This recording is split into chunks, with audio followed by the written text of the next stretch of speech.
Boots Riley has made 2 feature films, Sorry to Bother You from 2018, and then this year's I Love Boosters, and I love both of these movies. I think you should check them out. His style as a director is very maximalist, combines 2 flavors I absolutely love, Paul Verhoeven and John Carpenter, but I know that this can be off-putting for a lot of people, but I say give these things a chance. There are a lot of major through lines between both of these movies, and I want to talk about these thematic through lines for both of these movies. And this is going to involve big spoilers for Sorry to Bother You, and then very, very mild spoilers for I Love Boosters. So do be aware of that. Boots Riley, he is a genuine left-wing artist in contrast to the vast majority of filmmakers who are broadly just liberal, mainstream liberal, meaning their worldview is that the system is imperfect and can be improved and reformed, but ultimately it's good and worth preserving, whereas Boots Riley, his 2 movies call for specific action to take down and destroy the economic order of the world. And he does this in a few ways. In both movies, there is a plot line involving union organizing that moves in parallel to the main storyline. It's sort of the B story that you kind of notice at first, and then it becomes more and more prominent as the movie goes along. But our protagonists in both movies, LaKeith Stanfield in Sorry to Bother You, and then Keke Palmer in I Love Boosters, they are only tangentially involved in that union struggle before realizing ultimately that the union organizing that has been going on without them, they realize this is what I need to join. This is the thing that is going to help address the concerns, the issues I have. But crucially, in neither movie does the protagonist of the movie become the leader of the union. Unions in movies and TV, very rarely depicted at all. And when depicted, it's usually as a joke or as something bad. When they are depicted in a positive light, it's in a story with a very conventional tale of our main character becoming the charismatic leader of the union. But that doesn't happen in either of these movies. Both heroes in these movies basically become foot soldiers in the struggle. And that's part of Boots Riley's strategy of sort of upending our expectations from what we expect in conventional Hollywood narratives. In Sorry to Bother You, and here are the big spoilers for that movie, LaKeith Stanfield's character, Cassius, he is selected for promotion at this shitty telemarketing company he works at. He's given basically a path to joining the ruling class, literally put on a golden elevator. You have arrived. You are now part of the ruling class, where he comes upon the dark truth of this company that is run by a character played by Armie Hammer. So this Amazon-esque company that Armie Hammer runs is turning its workers into human-horse hybrids. And I love this so much. In terms of the movie itself, it feels at first like kind of a huge swerve from the movie you were watching. Like, it didn't seem like it would be this big sci-fi movie, but you think back and realize, oh, it has kind of been this RoboCop world I've been watching. It seems to be set a little bit in the future, and things are just a little bit worse than in our world right now. And then the other big debt to Verhoeven is just a constant stream of news broadcasts saying the most horrifying shit you can imagine, and you just sort of absorbing it into your bloodstream.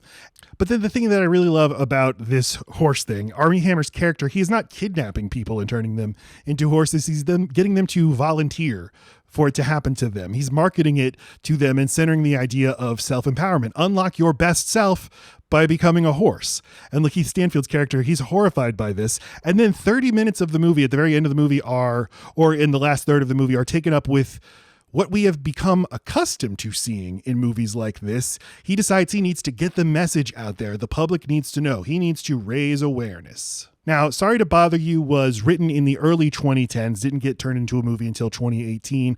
But as Boots Riley is writing this, things in the world are happening, like the Kony 2012 media campaign, which was all about raising awareness of the Ugandan warlord, Joseph Kony. And this campaign was a huge success at its stated goal, which was, we need to make Joseph Kony very, very famous. We need to raise awareness to everyone in the world so that he will be arrested and taken down. Of course, that never happened. He never got arrested and taken down, but everybody got to feel very good that they watched the video and purchased the shirts and posted the signs, and their awareness was raised. Now we know about a problem, but nothing actually changed. And at the same time, WikiLeaks keeps putting out really, really disturbing government secrets. Edward Snowden's leaks happen. These things happen because the public needs to know. The public learns, and then nothing ever changes. LaKeith Stanfield's character records convincing video proof that workers are being turned into these disgusting human horse hybrids. He makes the media rounds. He convinces people. He convinces the public that my story is true. And some people react by saying this is outrageous. Something needs to be done about this. But then a lot of other people react by saying, oh, this is really cool. Armie Hammer, he's kind of like a god on earth. He's an Elon Musk figure. The things he's doing are actually really great. Either way, nothing actually changes. And then LaKeith Stanfield, he doesn't know what to do. He thought that would fix the problem. So he goes to this union organizer character played by Yeun, who's been in the background of the movie organizing the union at the telemarketing company. And Yeun utters what I think is the most important line in either movie. He says, if you get shown a problem but have no idea how to control it, then you just decide to get used to the problem. It's the false promise of raising awareness. All that happens when we raise awareness of a problem is we accept it, we absorb it. And we see this happen with LaKeith Stanfield's character. He makes the rounds on the cable news shows, and it just becomes another thing for us to talk about and think about and make memes about and just absorb and ultimately move on from. I mean, in this fictional world, you can even see his story gets turned into a movie where he's this crusading hero, just as in our world. We got movies made about Julian Assange and Edward Snowden. These things just get repackaged as entertainment. But if you give somebody actionable steps to take, they can actually work to move toward fixing the problem. But it just isn't narratively satisfying, at least in the way that traditional Hollywood stories are told. The action is you got to join a union. You have to join the collective struggle. And that means that the movie's not going to end with the villain being put in handcuffs and taken away. But it does mean in both of these movies, where your protagonists, LaKeith Stanfield and Keke Palmer, they have individual struggles that are alleviated somewhat by taking part in the struggle. LaKeith Stanfield, he's poor. He wants to make more money, and the union wins some concessions and starts getting better wages and job conditions at the telemarketing company. And then in I Love Boosters, Keke Palmer, it's more of an internal struggle about feeling this sense of emptiness and meaninglessness, but she finds a sense of belonging and solidarity and community in joining the collective struggle. Neither movie ends with the problem being solved. It just hints that a better world is possible in the future, but we have a long way to go before we get there. The struggle will go on after we're dead, in fact.